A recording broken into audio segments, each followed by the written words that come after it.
안녕하세요. 건강하고 풍요로운 삶을 만들어가는 희망열차입니다. 오늘은 소금에 대한 잘못 알려진 사실들에 대하여 알아보는 시간을 갖도록 하겠습니다.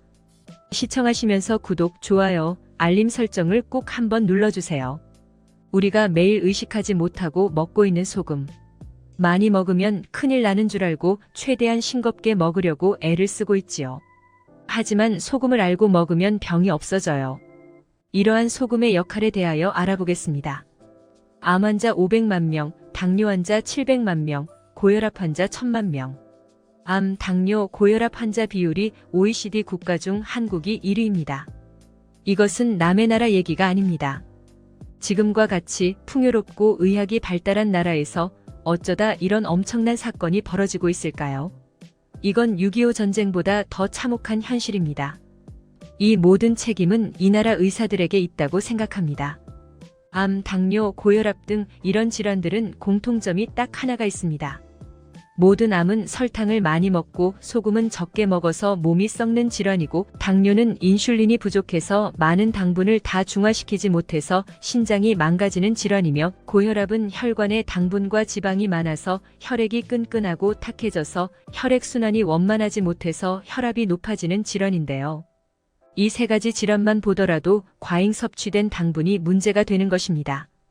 그런데 이 당분을 신장에서 인슐린으로 중화시켜서 제때 소변으로 배출을 시켜야 하는데, 인슐린 공급을 제대로 못 받다 보니 신장이 무리를 하면 그것이 바로 심부전증이 되는 것입니다. 그런데 이 인슐린을 생산하는 기관은 췌장이며, 췌장에서도 인슐린을 생산하려면 주 원료인 소금이 있어야 합니다. 지나친 저염식으로 소금이 턱없이 부족하니 충분한 인슐린을 생산할 수가 없는 것입니다.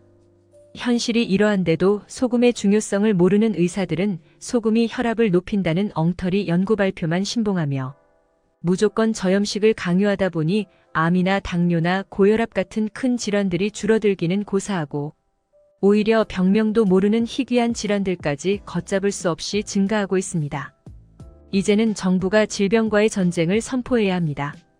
더욱 안타까운 일은 당 수치가 200, 300으로 올라가는데도 의사들은 소금을 못 먹게 하는 것입니다. 배가 고파서 죽어가는 사람한테 밥은 몸에 해로우니 먹지 말라는 것과 똑같은 이치입니다. 이것은 소금의 역할에 대해서 너무 무지하기 때문입니다. 의대 6년 동안 소금의 역할에 대해서는 단 한 줄도 배운 적이 없다고 하니 이런 엄청난 사건이 벌어지고 있는 것입니다. 이렇게 중요한 소금의 역할에 대해서는 왜 안 가르치는 걸까요? 혹시 제약업계와 의료업계에서 소금은 불문율로 되어 있는 것이 아닌가 싶습니다.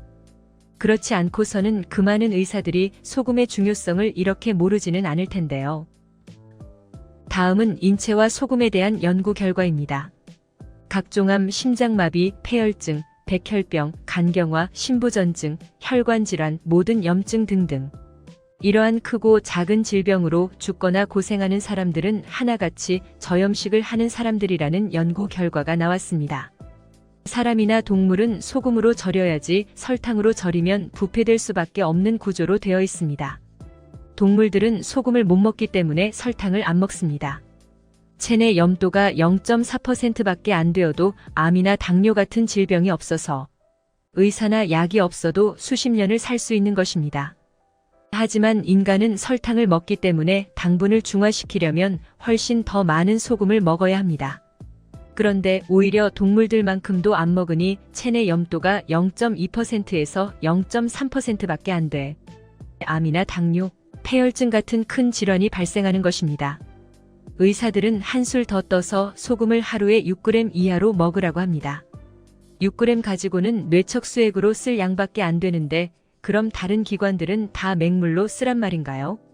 우리 몸에서 맹물은 아무짝에도 쓸모없는 쓰레기입니다. 피, 침, 눈물, 땀, 소변, 대변도 소금물이고, 소화액, 생리수, 양수, 뇌척수액, 림프액, 인슐린도 모든 액체는 다 소금물이죠. 우리 몸의 모든 액체는 다 소금물인데 이것들이 맹물이라면 어떻게 되겠습니까? 그래도 6g 이하로 먹으라고 강요하겠습니까? 1000일염 6g이면 물 600ml를 0.9%로 만들 수 있는 양이죠. 하루에 2500ml의 물을 먹어야 하고, 소금은 반드시 80여 가지 미네랄이 살아있는 천일염으로 25g 이상을 먹어야 체내 염도 0.9%를 유지할 수 있습니다. 실제로 세계 최장수 국가인 독일인들은 하루에 25g 이상의 소금을 먹는다고 합니다. 영유아들은 80%가 물이고 염도가 1.6%나 되기 때문에 체온이 37에서 37.5도를 유지할 수 있습니다. 사람이 늙는다는 것은 염분과 수분이 점점 줄어들면서 체온이 떨어지고 내 몸에서 필요한 염수를 만들지 못해서 늙고 죽게 되는 것입니다. 참고로 이것만은 꼭 알아두시기 바랍니다. 소금의 역할입니다. 소금의 역할은 소화작용, 해독작용, 소염작용, 염장작용, 발열작용, 중화작용, 심장 박동작용, 삼투압작용, 노폐물 제거작용 등을 하는 물질입니다. 이것은 소금만이 할 수 있는 특권입니다. 지금까지 우리가 소금에 대해서 엄청난 오해를 하고 있었는데요.